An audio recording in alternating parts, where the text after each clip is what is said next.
para tristeza do Pablo Marçal e do clã Bolsonaro, que inclusive abandonou o Ricardo Nunes para abraçar a candidatura do coach Picareta, o Guilherme Boulos está consolidado na liderança das pesquisas para a Prefeitura de São Paulo. E hoje eu diria para vocês que se você me perguntasse quem estaria no segundo turno, se as eleições fossem hoje, eu diria que de certeza o Guilherme Boulos e provavelmente o Ricardo Nunes. Eu acho pouco provável que o Pablo Marçal vá para o segundo turno, mas se ele for, melhor ainda, porque é o candidato mais fácil para derrotar, de acordo com as pesquisas Datafolha. O grande problema de tudo isso aqui é que onde o Bolsonaro toca, apodrece. O Bolsonaro passou a sinalizar para o Pablo Marçal ali, e o Pablo Marçal passou a ser o candidato com a maior rejeição para a Prefeitura de São Paulo. Bora falar um pouco mais sobre isso aqui, porque algumas coisas da comunicação do Boulos também têm melhorado, e eu preciso fazer algumas ressalvas aqui, porque algumas pessoas não têm entendido o meu ponto de crítica sobre a comunicação. Bora pro vídeo.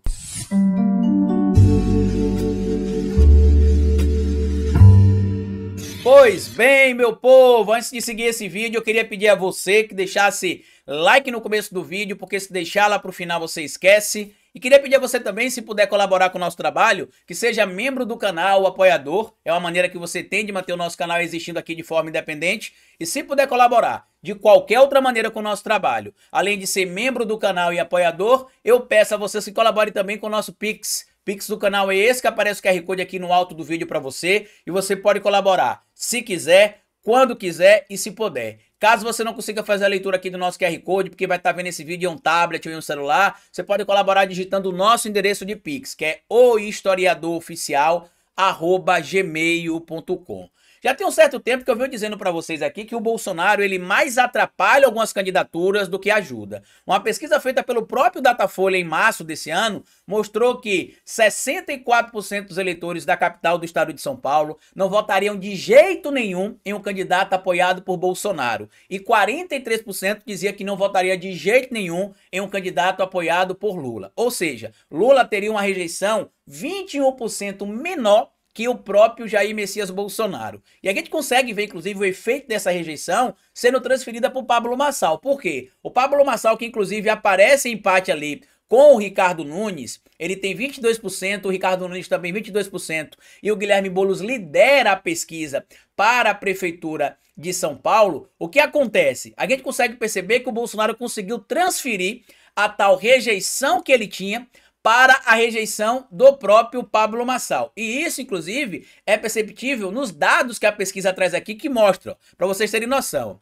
a rejeição aqui em São Paulo. Marçal tem 38%, Boulos 37%, Datena 32%. Os candidatos com maiores taxas de rejeição, segundo o Datafolha. E aí, quando você olha aqui, por exemplo, de quando o Bolsonaro passou a apoiar o Pablo Marçal para cá, ele tinha 34% de rejeição, inclusive ele estava à frente do Boulos, atrás do Boulos, perdão. Hoje ele já ultrapassou o Boulos e ele tem 38% de rejeição, ou seja, ele já tem 4% a mais de rejeição. E olha que algumas peças publicitárias que eu sei que a equipe do Boulos e da Tabata estão fazendo aí, nem foram divulgadas ainda, divulgando coisas ali envolvendo o Pablo Marçal. Eu tenho inclusive comentado com algumas pessoas que a equipe do Boulos tem errado em algumas coisas relacionadas à comunicação. E não sei se eu estou tendo dificuldade em me comunicar ou se algumas pessoas não conseguem entender especificamente o ponto que eu estou chamando a atenção.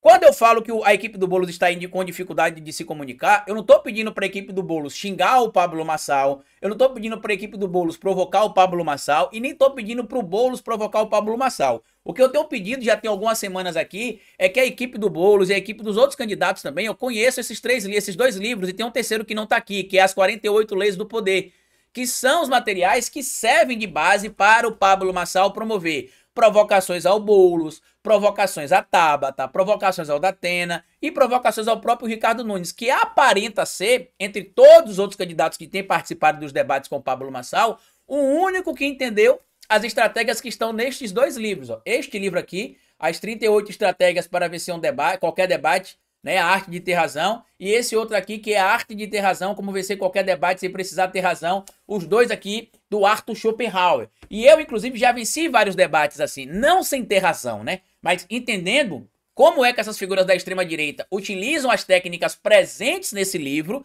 para poder, de alguma maneira, tentar tumultuar debates. O MBL faz isso com frequência. O Mamãe Falei fez isso, por exemplo, com o Álvaro Borba, no debate que eles tiveram no Inteligência Limitada. Muita gente até me criticou na análise daquele debate, porque eu falei que, para mim, o Álvaro teria vencido o debate, porque o critério que eu analisei foi o critério técnico. Mas se você for analisar todos os critérios presentes no debate, inclusive é o que estes dois livros trazem aqui, inclusive, o Mamãe Falei teria vencido. Eu já falei isso aqui publicamente em mais de uma oportunidade. Só que a minha análise como cientista político, como comentarista político, como analista político, não pode ser embasada em lacrações, em cortes para a internet, mas sim em conteúdo. Mas como eu entendo as dinâmicas do debate, entendo inclusive que o MBL faz está baseado nas estratégias desses livros aqui também, na estratégia que o livro sugere, eles vencem o debate. Sabe contra quem eles não venceram o debate utilizando essas estratégias? Contra mim. Eles debateram comigo e com o Guga Noblar em 2020, lá na Jovem Pan. Esse debate está lá, inclusive, no canal da Jovem Pan. Tem uma playlist lá chamada Ring da Pan. Sou eu, Carlito Neto, junto com o Guga Noblar, versus Kim Kataguiri e o Fernando Holliday, que à época era ainda ali ligado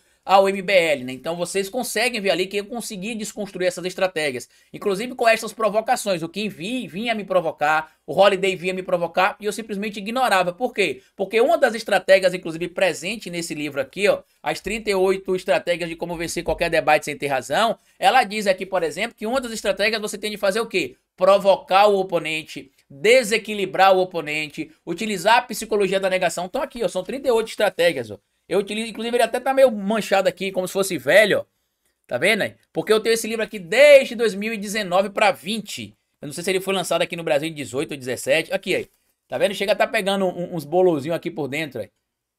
Pra vocês verem como é que eu tenho esse... Não comprei esse livro ontem não, tá? Por isso que essas estratégias que eu falo precisam ser observadas. E por que que eu disse que a comunicação tem errado? E aqui eu preciso ser bem claro no que eu tô falando, para que as pessoas entendam que eu não estou falando que o Boulos precisa lacrar pra cima do Marçal, que eu estou dizendo que o Boulos precisa bater no Marçal, gritar com o Marçal. Não é isso. A equipe do Boulos, ela é preparada, é qualificada. A minha crítica são em 2 pontos, tá? O principal, os debates. O Boulos tem se deixado levar às vezes nas provocações do Pablo Marçal. E eu sei que ninguém é sangue de barata, eu sei que o debate público é difícil, eu participo de debate público. Vocês acham que eu não sou provocado aqui quando eu vou para debates em redes locais aqui de TV não ou de rádio? Eu participo com frequência em debates aqui na rede local, em algumas rádios locais. E os caras me provocam. E eu simplesmente, sabendo como é que são as estratégias que a extrema-direita utiliza, contorno isso. Eu fui para um debate esses dias, por exemplo, que o cara era um coitado, assim, você via que não sabia o que estava falando. Eu poderia ter sido arrogante com o cara, mostrado que eu seria um gênio com o cara, atropelar ele, mostrar que ele era um desqualificado. Poderia. Mas isso mostraria, sabe o quê? Soberba e arrogância. Então o que que eu fiz? Eu consegui desconstruir todas as coisas que ele estava falando de forma educada, sem parecer arrogante, sem parecer grosseiro, sem parecer snob. Tanto que ele é até ligado a uma pessoa próxima a mim, o cara falou assim, poxa, Carlito, obrigado porque você não humilhou o meu tio, né? Não vou dizer quem é o nome da pessoa, mas ele falou isso. Obrigado porque você não humilhou meu tio. Meu tio lá falando um monte de coisa sem pé nem cabeça. Você desconstruiu tudo de forma educada, sem ironia, sem sacanagem. Então, isso também faz parte da estratégia. Por quê? A arrogância precede a queda. Quando eu ouvi ele falando um monte de baboseira, eu poderia fazer o quê? Falou bobagem, agora eu vou dar uma aula. Olha, no livro de fulano, no livro de ciclano. Não. Às vezes você tem que fazer só o simples. Então, o Boulos tem que tomar cuidado para não cair nessas armadilhas. Eu tô recomendando esses livros por quê? Porque a partir do momento que ele lê esses livros, na hora que o Pablo Marçal abrir a boca para falar algumas bobagens que ele tem falado lá, o Boulos vai perceber na hora qual estratégia ele tá utilizando aqui e vai saber como revidar essa estratégia. No caso, que eu falei que eram 2 coisas, né? E o segundo caso que tem me incomodado é a comunicação que o Boulos estava fazendo nas redes sociais. As peças nas redes sociais também estavam muito institucionalizadas. E lembrem, hoje a gente comunica em várias frentes. A comunicação para a TV é uma, a comunicação para a rádio é outra e a comunicação para a internet é outra. E eu tava sentindo falta do Boulos em primeira pessoa, né? O Boulos pegando ele mesmo, o celular dele aqui, fazendo stories, gravando vídeo, fazendo live. Ele voltou a fazer isso, para mim tá muito bom. Para quem acha que eu estava com pessimismo em relação ao Guilherme Boulos ou algo do tipo, eu nunca me mostrei pessimista em relação à ida do Guilherme Boulos para o segundo turno. Também nunca me mostrei pessimista em relação à vitória do Guilherme Boulos. Eu venho dizendo desde 2018 que o Boulos seria o próximo nome grande da esquerda. E olha que eu falei isso em 2018, quando o Boulos, como candidato do PSOL, teve a pior votação da história do PSOL. Se eu não acreditasse no Boulos, se eu não confiasse no projeto do Guilherme Boulos, eu não teria passado pelo PSOL como eu passei e não teria deixado do PSOL para ir para um outro partido que faz parte da mesma federação, que é o Rede. Eu acredito nos ideais do PSOL também. Por isso que hoje eu estou na Rede de Sustentabilidade. Por isso que eu apoio o nome do Guilherme Boulos em São Paulo. Por isso que a minha candidata aqui em Aracaju é Niuly Campos, do PSOL também. Porque eu acredito no projeto que o PSOL tem. Eu acredito no projeto do Guilherme Boulos. Eu acredito no projeto da Niuly Campos aqui para Aracaju. Só que a gente precisa lembrar que o ponto forte do Boulos em 2020, em especial, era a comunicação. Além da TV, né, que ele tinha pouco tempo de TV, mas ele tinha comunicações, peças institucionais para TV, mas também tinham peças ótimas para as redes sociais. Então, primeiro ponto, só fazer alguns ajustes, não é mudar tudo. Eu preciso fazer essa observação, porque todo lugar que eu tenho feito essa observação sobre a comunicação do Boulos, parece que eu tô mandando o Boulos xingar o Pablo Marçal, bater no Pablo Marçal, baixar o nível, e em momento nenhum isso está saindo da minha boca. Isso aí são as pessoas que têm entendido isso, não tô falando isso. Olha onde eu tô falando que o Boulos tem de ajustar a estratégia. Primeiro, não cair nas armadilhas dele. Lê esse livro e entenda as estratégias para você poder combatê-la. Segundo, continue esta comunicação em primeira pessoa, que isso traz intimidade. E aí agora duas dicas extras, né, que eu sei que o pessoal da equipe do Boulos me segue aqui, eles não vão mudar a campanha por causa das minhas sugestões. Em 2020 eu até fui consultado, né, na campanha do Boulos. Hoje não. Não vou vir aqui dizer que eles me consultaram. Não me consultaram. Em 2020 eles me consultaram. Em 2024 não me consultaram. Tudo é por conta deles mesmo, tá? Tanto o acerto como os erros. Então, outros dois pontos, tá? Primeiro, comunicação direta e popular. Pare de ficar utilizando termos muito intelectualizados, muito complexos. Por exemplo, pare de usar o termo homônimo o tempo inteiro nos debates, que nem todo mundo das massas sabe que a palavra homônimo refere-se a uma pessoa que tem o mesmo nome ou o mesmo nome. Então, fale o mesmo nome, tipo assim... Essa história que o Pablo Marçal inventou que eu era usuário de drogas é mentira. Um outro rapaz que também tem o nome de Guilherme Boulos foi preso há 23 anos atrás e ele disse que essa pessoa sou eu. Só que eu sou Guilherme Castro Boulos. A outra pessoa chama-se Guilherme Bardawil, se não me falha a memória, Boulos. E ele sabia disso e usou isso contra. Então não use homônimo. Converse com as massas, explique o que é um homônimo, ou então utilize o termo homônimo. O que é um homônimo, gente? O homônimo é uma pessoa que tem o mesmo nome da outra, ou seja, não fui eu, é outra pessoa que tem o mesmo nome que o meu, como por exemplo, vários Josés, várias Marias, vários Antônios que tem por aí a Brasil afora, que chamam-se Antônio da Silva, Maria da Silva, e que uma Maria da Silva pode cometer um crime e culpar a outra? Não pode, porque não foi a mesma Maria da Silva, certo?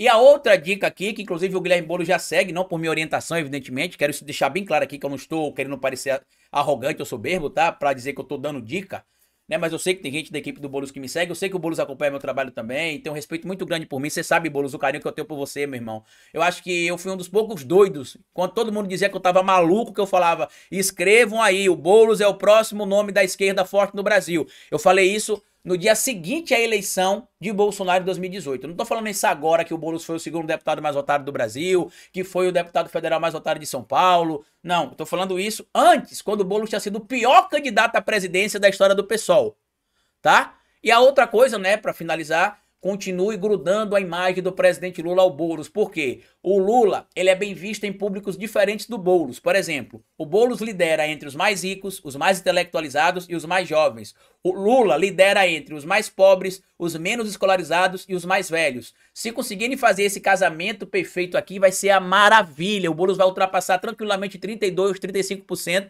já no primeiro turno, se acontecer esse casamento aqui também, tá? E a prova de que a colar a imagem do Boulos, do Lula ao Boulos dá certo, é que ontem o Rovai estava conversando com a gente na live lá do Fórum 11h30, que eu participei, e ele disse que teve acesso a um track interno que mostrou que cerca de 50% do eleitorado do Lula de 2022 vai votar no Boulos em 2024. Isso é importante saber. Por quê? Porque alguns dias atrás, na segunda-feira, eu mostrei uma pesquisa aqui, inclusive que foi divulgada à época pela Carta Capital, que apenas 44% do eleitorado do Lula de 2022 diz que votaria no Boulos. Então, esta informação que o Rovai trouxe ontem é importante, por quê? Porque mostra que com a primeira peça que o Lula aparece do lado do Boulos, o Boulos já cresceu 6%.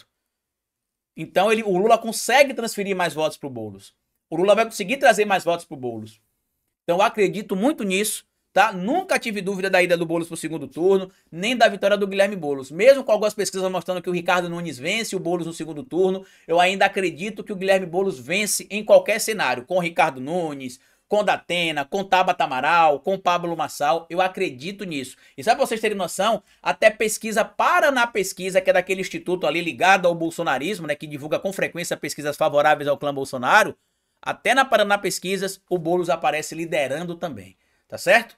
Compartilhe esse vídeo se você puder, se inscreva no nosso canal, parabéns à equipe do Boulos, tá? Eu não tô aqui pra atacar nenhum de vocês, a gente tá aqui pra somar. Vocês não precisam mudar tudo, eu não tô inventando a roda, eu tô dando só 2 dicas que eu acho que são importantes aí para poder promover esses ajustes finais na campanha, que tá indo muito bem, o Boulos está consolidado e com certeza irá para o segundo turno das eleições em São Paulo. Grande abraço para vocês, tudo que eu falei tá aqui no comentário fixado e como eu sempre digo no final de cada vídeo para vocês, é melhor escrever errado a coisa certa do que escrever certa a coisa errada. Patativa do Assaré. Até o nosso próximo vídeo.